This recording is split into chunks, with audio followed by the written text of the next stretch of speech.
Good morning, welcome to the Daily News podcast. Today is May 11th, 2026.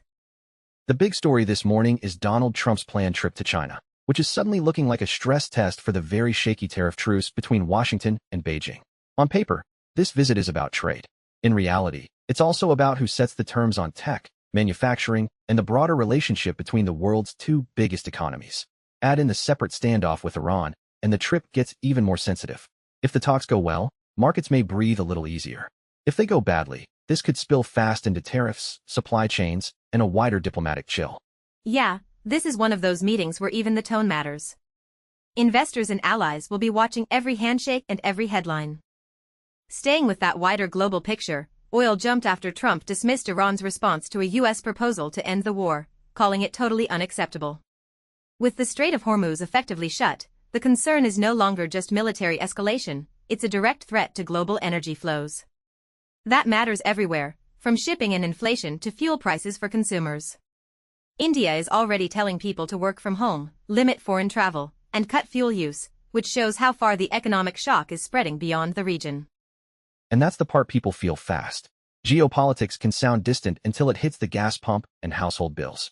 Right. Moving to Europe, the U.S. brokered ceasefire between Russia and Ukraine is nearing its end, and both sides are accusing each other of continued attacks. So instead of a pause opening the door to diplomacy, we're seeing the familiar pattern of blame, violations, and rising uncertainty. European governments are treating this as a real warning sign that the war could intensify again very quickly. At the same time, Bosnia got another jolt of instability after international peace envoy Christian Schmidt announced he's stepping down, raising fresh questions about how durable the post-war political structure really is. Europe's security picture just stays tense on multiple fronts. Even when one crisis cools for a second, another one starts flashing. On the business side, the AI build-out is now showing up very clearly in global debt markets. Alphabet is preparing its first yen bond sale, and Amazon is reportedly lining up its first Swiss franc bond sale, both tied to funding more AI infrastructure. That means more data centers, more chips, more power demand, and a lot more capital. It's a reminder that AI isn't just a software story anymore, it's a giant industrial spending cycle.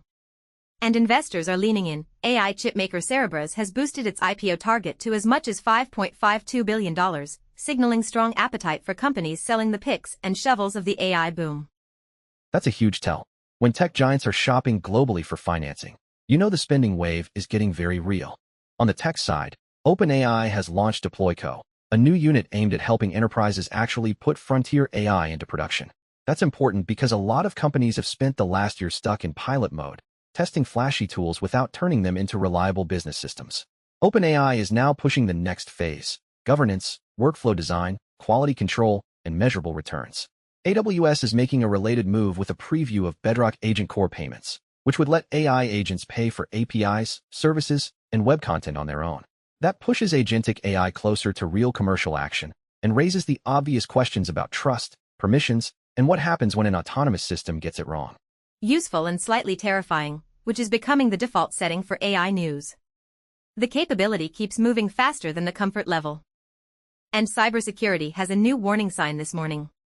Google says it detected and stopped a zero-day exploit campaign that appears to have been developed with AI assistance before it could spread widely. If that assessment holds up, it's a big moment, not just AI helping defenders, but AI potentially accelerating offensive hacking too. Meanwhile, a separate report says a baby monitor and home security camera platform exposed feeds from around 1 million devices. That's the kind of breach that turns an abstract privacy debate into a very personal safety issue for families. That one is brutal. People can tolerate bugs, but not the idea that cameras inside their homes might be exposed. Also in brief, TikTok is launching an ad-free subscription in the UK, and Microsoft shares slipped as some investors started asking whether AI could disrupt parts of Microsoft's own business, not just strengthen it. And to wrap up, a quick culture note: Kim Kardashian's Nike Schemes Rift Mesh is back in a new psychic pink colorway, another sign that celebrity fashion crossovers still know how to grab attention fast. That's it for this morning's rundown. Thanks for listening, and we'll catch you tomorrow. Have a great day.